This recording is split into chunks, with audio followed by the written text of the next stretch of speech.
Hello students, कैसे हैं आप सब। आई होप आप सब अच्छे होंगे और साथ के साथ लगातार आप प्रैक्टिस भी कर रहे होंगे क्वेश्चंस की।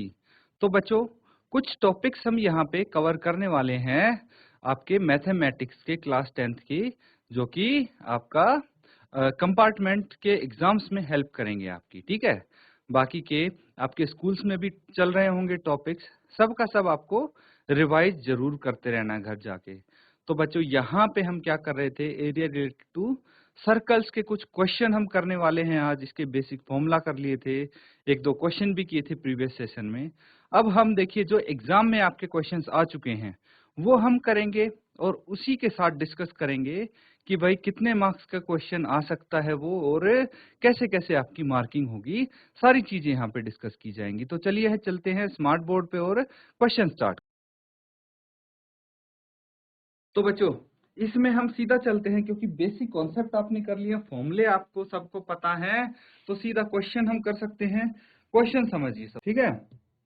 कैसे इसको सॉल्व करना है पहले समझिए क्या लिखा है इस क्वेश्चन। 4 नंबर का क्वेश्चन है ये, और कुछ इस तरह से ये क्वेश्चन आपके सामने आ सकता है। देख लीजिए आप, इसमें एक पार्ट और है इसका जो कि हम यहाँ पे डिस्कस कर लेंगे। देखिए 3 है, इसके बाद एक पार्ट बी और है, उसमें भी कुछ पूछा गया है, वो मैं यहाँ पे लिख दूंगा। तो क्वेश्चन समझिए पहले, केस स्टडी है, कुछ इस तरह से है। In an annual day function of a school the organisers wanted to give a cash prize along with a memento to their best students. तो क्या बोला गया है, एनुअल डे फंक्शन। सबको पता है एनुअल डे फंक्शन क्या होता है, कि भाई जो साल खत्म होता है तो एक फंक्शन रखा जाता है स्टूडेंट्स के लिए। तो पूरे साल जिसने अच्छा परफॉर्म किया उन स्टूडेंट्स को स्कूल कुछ कैश प्राइज देना चाहता है, साथ ही मोमेंटो। मोमेंटो क्या होती है बच्चों, एक ट्रॉफी के जैसे दिखने वाली चीज होती है, जैसे सामने यहाँ पे दिख रहा है, एक सर्कल यहाँ पे बना हुआ है और नीचे एक इसका बेस दिख रहा होगा आपको। ठीक है, जो शेडेड पोर्शन दिख रहा है वो इस मोमेंटो का बेस है। ठीक है, और बाकी इसके ऊपर ये सर्कल टाइप का कुछ लगा हुआ है। तो ये ऐसी मोमेंटो है जो स्टूडेंट्स को दे रहे हैं जो बेस्ट स्टूडेंट थे। Each memento is made as shown in the figure and its base ABCD is shown from the front side. तो देखिए इसका बेस देखिए, ABCD। ABCD आप समझ पा रहे हैं इसको, चीजों को पकड़िए धीरे धीरे। ए, ये हो गया B, C and D, ABCD ये हो गए। तो ये ABCD है बच्चों, ये क्या है, ये एक बेस है। जो शेडेड पोर्शन आपको दिख रहा है ये इसका बेस आप मान सकते हैं, और सामने से दिखाया गया है। The rate of silver plating is ₹20 पर सेंटीमीटर स्क्वायर। तो इस पे हम अगर सिल्वर प्लेटिंग करते हैं, किस पे, इसके बेस पे सिल्वर प्लेटिंग करते हैं, तो उसकी कीमत कितनी है, तो उसकी कीमत ₹20 पर सेंटीमीटर स्क्वायर है। मतलब 1 सेंटीमीटर स्क्वायर एरिया में अगर सिल्वर की प्लेटिंग करवाई जाए तो ₹20 खर्चा आता है। तो आपको नीचे कुछ क्वेश्चन दिए गए हैं, उनके आंसर करने हैं जो डाटा दिया हुआ है उसके आधार पे। ये आपका क्वेश्चन 4 मार्क्स का होने वाला है, और इसको किस तरह से सॉल्व करेंगे वो भी हम डिस्कस करेंगे। ठीक है, तो सबसे पहला पार्ट आपको क्या बोला गया है, what is the area of quadrant ODCO। अब इसमें देखिए, क्वाड्रेंट आपको पता है क्या होता है, क्वाड्रेंट का एरिया हमने निकाला है प्रीवियस सेशन में, जो क्वेश्चन किए थे उसमें क्वाड्रेंट का एरिया भी आपको पता है कैसे निकालते हैं, है कि नहीं। फॉर्मूला आपने सीखा है, क्वाड्रेंट क्या होता है ये भी सीखा है आपने। क्वाड्रेंट क्या होता है बच्चों बताइए मुझे। ये एक सर्कल है, ठीक है। अगर हम इस तरह से दो रेडियस यहाँ पे बना देते हैं, तो ये जो एरिया है, ये जो एरिया है, इसको हम क्या बोलेंगे, इसको हम क्या बोलेंगे, इसको सेक्टर, सेक्टर बोलेंगे, है कि नहीं। क्या बोलेंगे, सेक्टर बोलेंगे। यहाँ पे बात किस चीज की हो रही है, क्वाड्रेंट की बात हो रही है। तो अगर किसी सर्कल को हम 4 भागों में डिवाइड कर देते हैं, याद आ रहा है कुछ कुछ, 4 भागों में डिवाइड कर देते हैं, मतलब हर एक एंगल 90 डिग्री का होने वाला है यहाँ पे। तो ये क्या होगा, हर एक ये क्वाड्रेंट होगा। That means quadrant is also A sector, quadrant भी एक सेक्टर है। फर्क क्या है बच्चों, फर्क ये है कि क्वाड्रेंट जो होता है उसका थीटा, उसका एंगल 90 डिग्री का होता है, जबकि जो सेक्टर होता है उसका थीटा कुछ भी हो सकता है, 80 भी हो सकता है, 110 भी हो सकता है, 50 भी हो सकता है, कोई हो सकता है उसका थीटा। ये चीज समझिए, ठीक है। तो हर एक जो क्वाड्रेंट है वो सेक्टर हो सकता है, लेकिन हर सेक्टर क्वाड्रेंट नहीं हो सकता। तो यहाँ पे क्वाड्रेंट की बात पूछी गई है, दैट मीन्स यहाँ पे आपसे सेक्टर का एरिया पूछा गया है जिसका थीटा 90 डिग्री है कि नहीं। तो पहला पार्ट आप इजीली कर लेंगे। उसके बाद दूसरा बोला गया find the area of triangle AOB, त्रिभुज एओबी का क्षेत्रफल निकालिए, पता कीजिए। तो देखिए इसमें 4 पार्ट दिए गए हैं, हर एक पार्ट 1 मार्क्स का होगा, है कि नहीं। तो इसको जल्दी से सॉल्व कीजिए।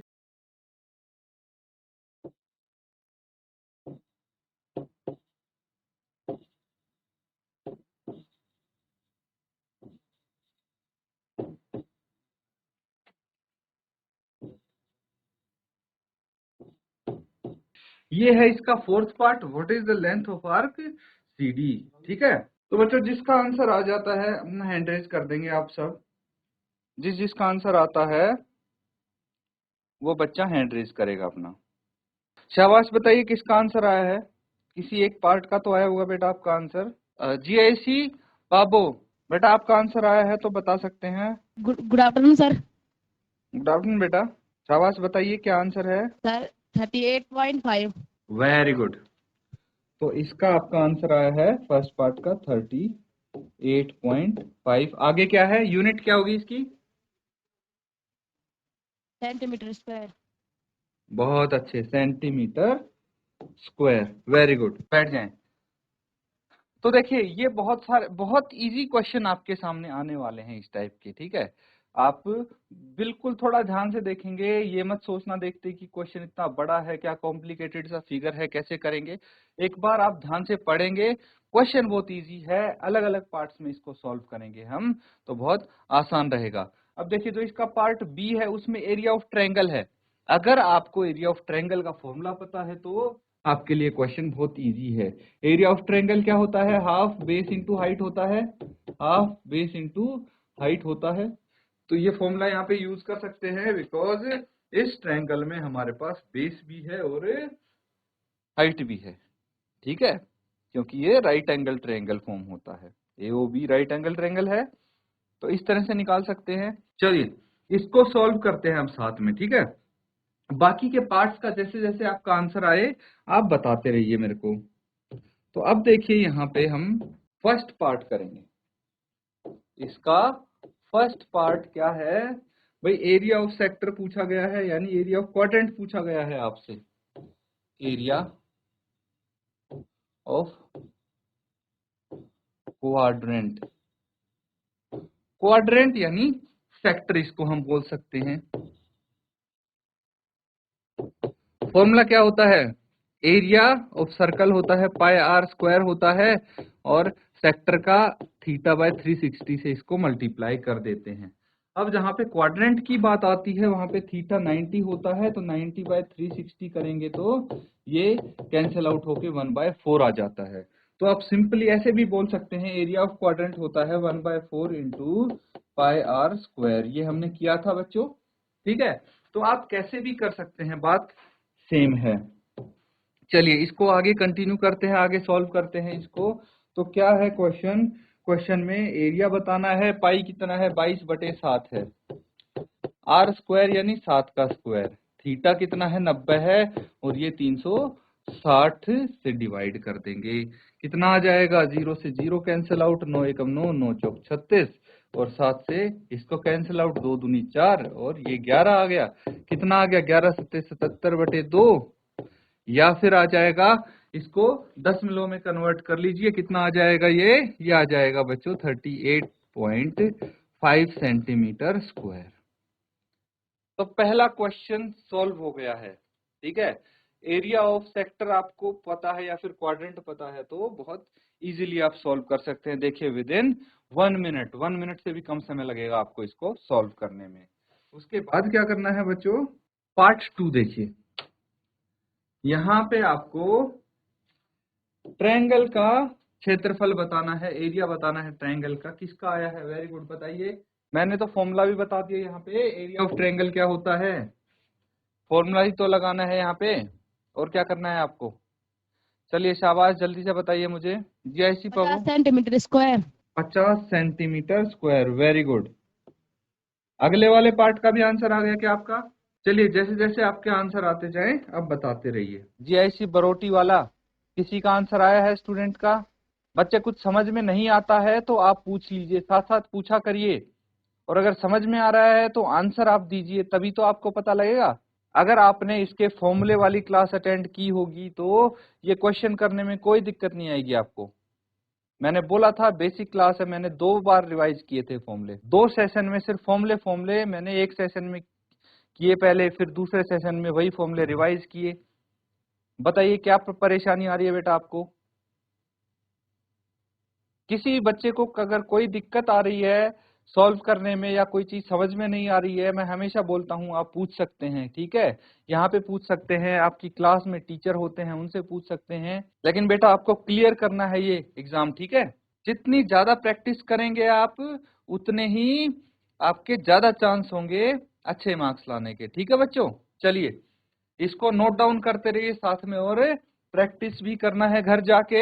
अगर समझ में नहीं आ रहा तो अभी पूछ लीजिए बच्चों, अभी आपके पास मौका है, घर जाके इसको दोबारा आप प्रैक्टिस करेंगे इस क्वेश्चन को, ठीक है। मैं बता देता हूं कैसे इसको सॉल्व करना है। देखिए यहाँ पे ट्रायंगल एओबी की बात हो रही है, तो इस फिगर में ट्रायंगल एओबी कौन सा है, पॉइंट्स नोट डाउन कर लीजिए। ये हो गया ए, ये हो गया ओ। तो एओ कितना है, एओ कितना है, एओ 10 है बच्चों। 10 होगा कि नहीं होगा भाई, ये ट्रायंगल हम वहां पे बना लेते हैं। एओ 10 है और ओबी कितना है, ओबी भी 10 है। तो चलिए इसको कुछ इस तरह से हम यहाँ पे कर लेंगे। इन ट्रायंगल एओबी, चलिए ट्रायंगल एओबी बना लेते हैं। अब मैं इसको घुमा के बनाता हूं, ठीक है।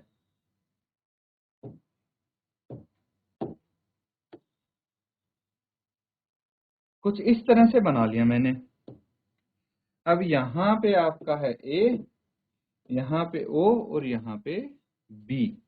ये कुछ इस तरह से ट्रायंगल है। देखिए मैंने क्या कर दिया, इस ओ को पकड़ के घुमा के नीचे लेके आ गया, ऐसे कुछ बना दिया मैंने। आप वैसे भी बना सकते हैं, कोई परेशानी नहीं है इस चीज में। अगर आपको एओबी इस तरह से ही बनाना है तो इस तरह से बना लीजिए, बात तो एक है। मैंने तो सिर्फ इसके एंगल घुमाए हैं और कुछ नहीं किया है। 90 डिग्री अब भी एंगल ओ ही है। अब देखिए एओ कितना है, एओ देखिए 3 सेंटीमीटर एडी है। एडी कितना है, एडी है 3 सेंटीमीटर एंड ओडी है 7 सेंटीमीटर। तो एओ कितना हो जाएगा, एओ हो जाएगा 3 + 7 दैट इज 10 सेंटीमीटर। ये पूरा 10 सेंटीमीटर हो जाएगा। सिमिलरली ओबी भी 10 सेंटीमीटर हो जाएगा। तो यहाँ पे मैं 10 सेंटीमीटर ओबी एंड 10 सेंटीमीटर एओ लिख दूंगा। ये क्या हो गया, ये हो गया बेस एंड ये हो गया हाइट, ठीक है, या फिर इसको परपेंडिकुलर भी बोलते हैं। तो अब बताइए मुझे एरिया ऑफ ट्रायंगल क्या होता है। Area of triangle AOB is equal to half into base into height. अब मुझे बताइए हाफ बेस इसका कितना है ओ ए, हाइट कितना है ओ बी। वैल्यूज लिख दीजिए 1/2 इंटू ओ ए कितना है 10 एंड ओ बी भी 10 है कि नहीं। तो इसको कैंसिल आउट कर दीजिए, ये कितना आ गया 50 सेंटीमीटर स्क्वायर आ गया। बस ये पार्ट 2 का आंसर हो गया, एक और मार्क्स आपका आ गया, स्कोर कर लिया। अब क्या करना है बच्चों, अब देखिए इतना आ गया। अब थर्ड पार्ट में क्या बोला गया है, थर्ड पार्ट में बोला गया है what is the total cost of silver plating shaded part. जो ये शेडेड पार्ट आपको दिख रहा है इसकी प्लेटिंग करनी है तो उसकी कीमत बताइए। तो उसके लिए सबसे पहले हमें एरिया निकालना है शेडेड पार्ट का। भाई उसी एरिया में तो हमें कोटिंग करनी है, तो चलिए कैसे निकालेंगे एरिया ऑफ शेडेड पार्ट।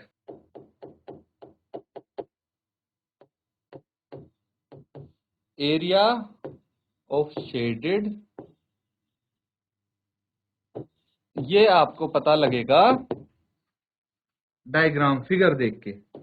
इसकी फिगर देखिए, हमारे पास एक ट्रायंगल है AOB ट्रायंगल है पूरा का पूरा, और दूसरा क्या है, दूसरा ये आपका क्वाड्रेंट या सेक्टर बोल सकते हैं, ये है। तो अगर हम ट्रायंगल के एरिया में से क्वाड्रेंट का एरिया घटा दें तो शेडेड एरिया बच जाएगा। वही करना है, क्या करेंगे, एरिया ऑफ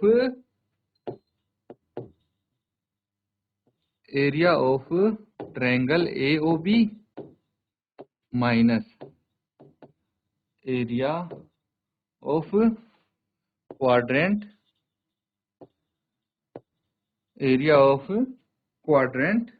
क्या है क्वाड्रेंट, ODCO माइनस कर देंगे, क्या आ जाएगा, तो एरिया ऑफ ट्रायंगल है 50 सेंटीमीटर स्क्वायर और एरिया ऑफ क्वाड्रेंट है 38.5 सेंटीमीटर स्क्वायर। क्या आ जाएगा, 11.5 सेंटीमीटर स्क्वायर आ गया एरिया ऑफ शेडेड पार्ट। अब अगर हमारे पास एरिया ऑफ शेडेड पार्ट आ गया तो हम क्या लिख देंगे, यहाँ पे हम लिख सकते हैं रिक्वायर्ड कॉस्ट कितनी हो जाएगी, जो एरिया आया है area of shaded part 11.5 into 1 centimetre square की कीमत कितनी है, 20 है, तो टोटल कीमत आ जाएगी 20 इंटू जो एरिया है वो मल्टीप्लाई कर देंगे इसको, इतने रुपए आ जाएगी। कितना होगा ये हो जाएगा बच्चों 11.5 इंटू 20 अगर करेंगे तो ये आ जाएगा 230। कितना आ जाएगा, 230 आ जाएगा बच्चों, 230 रुपीज। तो यहां पे इस तरह से आप लिख सकते हैं, देयरफॉर रिक्वायर्ड कॉस्ट इज ₹230, है कि नहीं, क्लियर है, नोट डाउन कर लीजिए।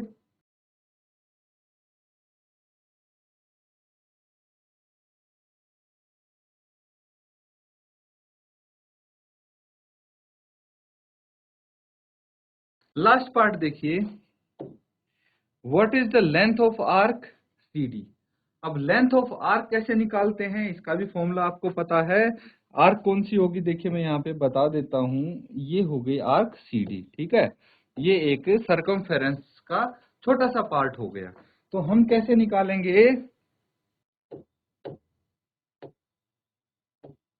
Length of arc CD is equal to, length of arc CD is equal to क्या होता है, सरकमफेरेंस ऑफ जो सर्कल होता है, सर्कल का सरकमफेरेंस 2πr होता है, उसको मल्टीप्लाई कर देंगे θ/360 से, तो क्या आ जाएगा, लेंथ ऑफ आर्क आ जाएगी। क्योंकि ये क्वाड्रेंट है तो थीटा 90 डिग्री है, यहाँ पे 2 इंटू 22/7 इंटू r है 7 इंटू 90/360, ये वैल्यूज रख दी मैंने। अब वैल्यूज देखिए कहां से आई, इसमें भी कंफ्यूज होने की जरूरत नहीं है आपको। पाई 22/7 होता है कि नहीं, पाई को 22/7 लेंगे। आर गिवन है 7 सेंटीमीटर, सर्कल का रेडियस आपको दिया हुआ है 7 सेंटीमीटर, कोई कंफ्यूजन नहीं होना चाहिए बच्चों। ये देखिए 7 सेंटीमीटर दिया है, तो मैंने जो वैल्यूज दी हैं बस वही यूज की हैं। थीटा 90 डिग्री है because this is a quadrant, इसीलिए इनको कैंसिल आउट कर दीजिए, 4 पे जाएगा, ये 2 दूनी 4 और ये कितना आ जाएगा आपका 11 सेंटीमीटर। तो आप लिख सकते हैं therefore length of earth CD is 11 centimetre. Note down कर लीजिए इसको। सबको समझ में आ गया ना, किसी को कोई डाउट हो तो हैंड रेज कीजिए बच्चों, कुछ पूछना हो तो हैंड रेज करेंगे आप, मतलब सबको समझ में आ गया, शाबाश। चलिए एक सवाल और है आपके लिए, ये देखिए 1 मार्क्स का क्वेश्चन है, 1 मार्क क्वेश्चन है।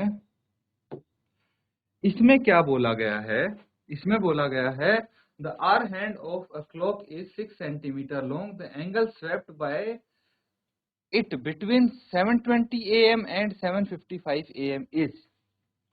तो समझना बच्चों, बहुत ही इजी क्वेश्चन है, ये आसान सा सवाल है। ये है घड़ी, 12, 1,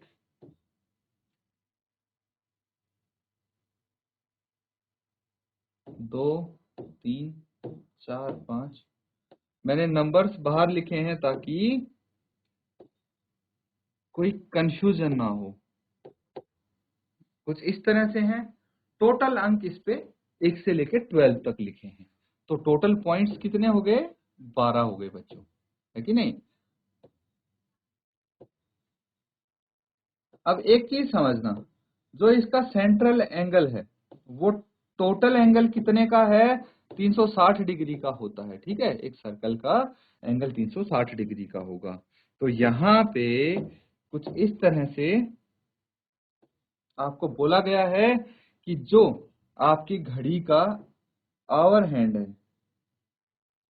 ठीक है, वो तो आवर हैंड है वो 6 सेंटीमीटर लॉन्ग है, 6 सेंटीमीटर लंबा है। और आपको क्या बोला गया है कि भाई जो इसका मिनट का एंड है, ठीक है, मिनट का हैंड मैं यहाँ पे बना देता हूं आपके लिए। मिनट हैंड अभी 7:20 हो रहे हैं। कितने हो रहे हैं? 7:20 हो रहे हैं। और 7:55 यहाँ पे होंगे, 7:55 यहाँ पे होंगे। तो जो ये आवर हैंड है, ये क्या करेगा कि भाई जब मिनट हैंड एक पूरा चक्कर काट लेगा तब आवर हैंड 7 से 8 पे पहुंचेगा। टाइम सबको देखना आता है, कुछ इस तरह ही होगा ये।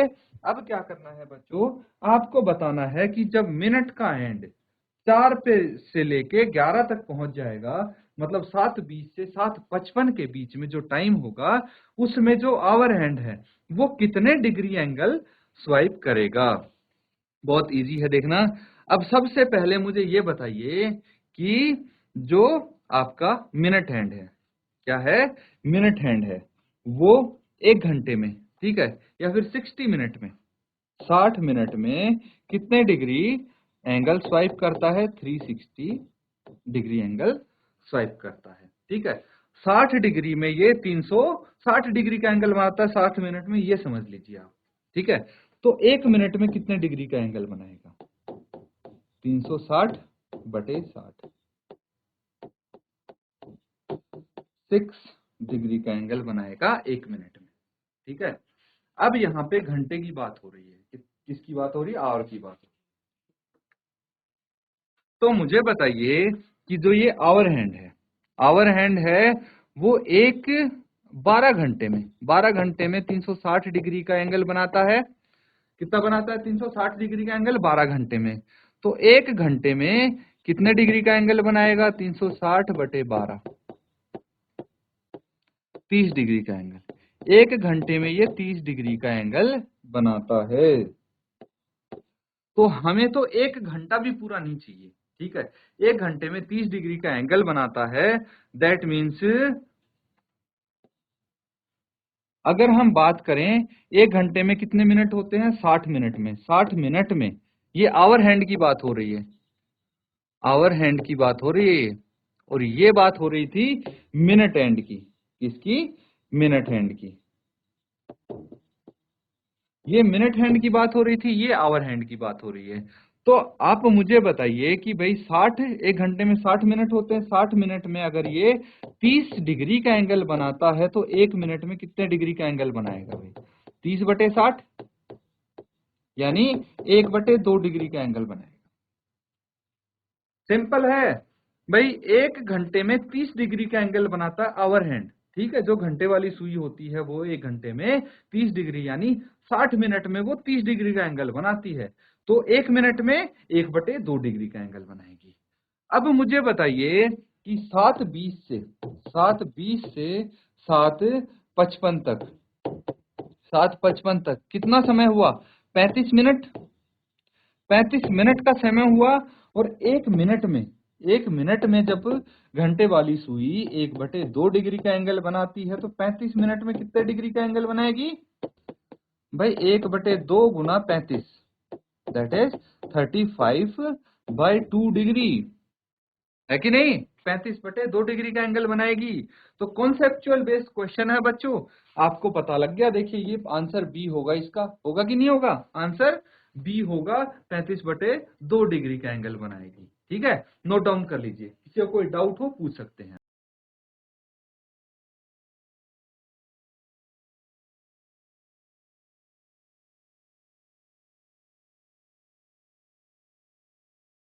बच्चों हो गया नोट डाउन सबका? अगर नोट डाउन कर लिया है हैंड रेज कीजिए, शाबाश, वेरी गुड वेरी गुड। ठीक है, हाथ नीचे कर लीजिए। तो बच्चों यहाँ पे जो हमने क्वेश्चन किए हैं, उम्मीद करता हूं कि आपने अच्छे से उनको समझा है, नोट डाउन किया है। अब बच्चों ये जो क्वेश्चन है घर पे जरूर प्रैक्टिस कीजिए। इस तरह के बहुत सारे क्वेश्चन मिलेंगे आपको जो आपके प्रीवियस ईयर्स पेपर हैं उनमें, ठीक है, आपको प्रोवाइड किए गए होंगे। तो जितने भी इस चैप्टर के क्वेश्चन है सारे अटेम्प्ट कर दीजिए। कोई क्वेश्चन नहीं आता अगले सेशन में आप मेरे से पूछिए वो क्वेश्चन। तो इसी के साथ बच्चों आज का सेशन यहाँ पे एंड करेंगे। Thank you and have a nice day.